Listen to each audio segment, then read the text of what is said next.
সুপ্রিয় দর্শক, আমি দাঁড়িয়ে রয়েছি আমাদের ভিয়েতনামি রেডের একটি বাগানে, যেটা বাড়ি ওয়ান বলে পরিচিত অনেকের কাছে। আমাদের জাতীয়ভাবে এটার নামকরণ করা হয়েছে বাড়ি ওয়ান, আপনারা অনেকে জানেন। তো এই বাড়ি ওয়ান বা ভিয়েতনামি রেডের মধ্যেও কিন্তু কয়েক ধরনের আপনার জাত রয়েছে। তো তার মধ্যে এই যে এটা দেখুন, এই ফলটা কিন্তু তুলনামূলক অনেক বড় হয়, বিগ সাইজের হয়। তো এইগুলো আমরা এখন এবার বাছাই করার চেষ্টা করব। আমরা আসলে গত 2 বছর ধরে বিভিন্ন জাত আমরা বাছাই করতেছি।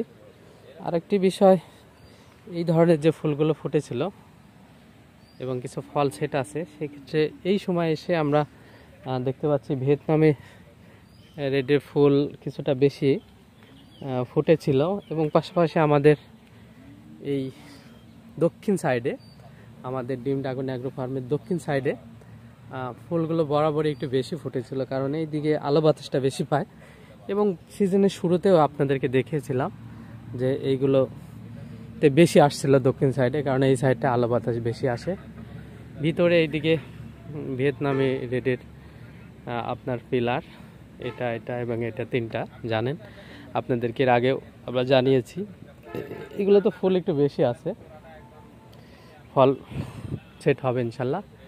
আর এই সাইডগুলোতে বেশি আছে। ভিতরে রেড ভেলভেটগুলোতে তুলনামূলক কম আছে বিচ্ছিন্নভাবে, কত পিলারে অনেক আছে, 10টা 12টা 15টাও আছে কিছু পিলারে আবার 1টা 2টা এরকমও আছে, 5টা 7টা বিভিন্ন টাইপের আছে। তো এরপরে নতুন কুড়ি আপনাদের দেখিয়েছিলাম বিচ্ছিন্নভাবে 2-1টা, তার মধ্যে নষ্ট হয়ে গেছে কিছু।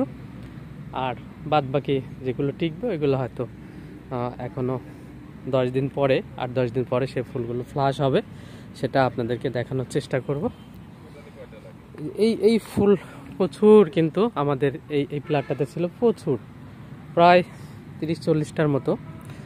তো বৃষ্টির মধ্যে প্রথম নিম্নচাপে পড়ার কারণে এই ফুলগুলো আপনার ফোটার পরে সব নষ্ট হয়ে যায়। এখন সামান্য কিছু আছে, মানে 3 ভাগের 2 ভাগের বেশি এই ফলগুলো নষ্ট হয়ে গেছে সেটার পরে। আর এই যে ফুল, 2টা ফুল দেখতে পাচ্ছেন, এটা 8-10 দিন পরেই ফুটবে ইনশাল্লাহ। ওই পাশেও আছে।